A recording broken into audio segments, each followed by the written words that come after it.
क्या आप देश और दुनिया की खबरों से रह जाते हैं बेखबर? तो सब्सक्राइब कर लीजिए हमारे HT न्यूज चैनल को और बेल आइकॉन को दबाना मत भूलिएगा। नाज़रीन, आपने एक मुहावरा तो सुना ही होगा, जब तक बेवकूफ़ लोग इस दुनिया में हैं, होशियार लोग कभी भूखे नहीं रह सकते। जी हां, एक ऐसा ही वाक़या पुराने शहर के इलाके मीर चौक पुलिस हदूद में पेश आया। याकुतपुरा के साकिन रुस्तम पटेल ने मीर चौक पुलिस स्टेशन में एक शिकायत दर्ज करवाई, जिसमें मोहम्मद आदिल नामी शख्स ने और उसकी बीवी सकीना ने काले जादू, खजाने के बरामद और सुनहरे सपने दिखाते हुए रुस्तम पटेल को 5 करोड़ रुपयों का चूना लगवाया। इस सिलसिले में south zone DCP V Satyanarayana ने एक मीडिया कॉन्फ्रेंस मुनक्किद करते हुए मीडिया को तफसीलात से वाकिफ करवाया।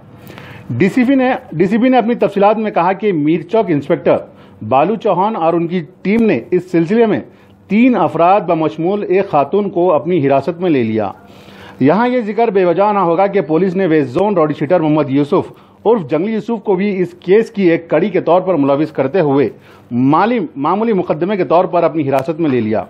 लेकिन इसके बिरक्स कुछ वेब चैनल अपनी टीआरपी मकबूलियत बढ़ाने के लिए जंगली यूसुफ को इस केस का असल सरगना बताने की कोशिश कर रहे हैं, जबकि खुद पुलिस ने वाजे कर दिया कि जंगली यूसुफ का इस काले जादू वगैरह से कोई ताल्लुक नहीं है। लेकिन अफसोस, कुछ जाहिल अनपढ़ लोग सोशल मीडिया पर अपने व्यूअर्स की वाहवाह हासिल करने के लिए झूठी न्यूज बता रहे हैं।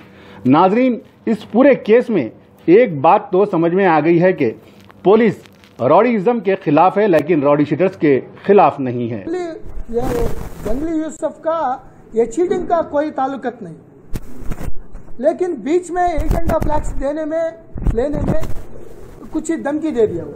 तो रॉडी शीटर है, पीडी एक्ट में गए, वो फिर क्यों आया, ऐसा करके हम इनको भी अरेस्ट कर दिया। छोटा केस है लेकिन अरेस्ट करा। तो मेन आदमी ये आदिल, मेहताब हुसैन, उनका वाइफ शकीना फातिमा, ये दोनों को और पुलिस कस्टडी में लेके कितने लोगों को डुबाया, कितने करोड़ ले लिया।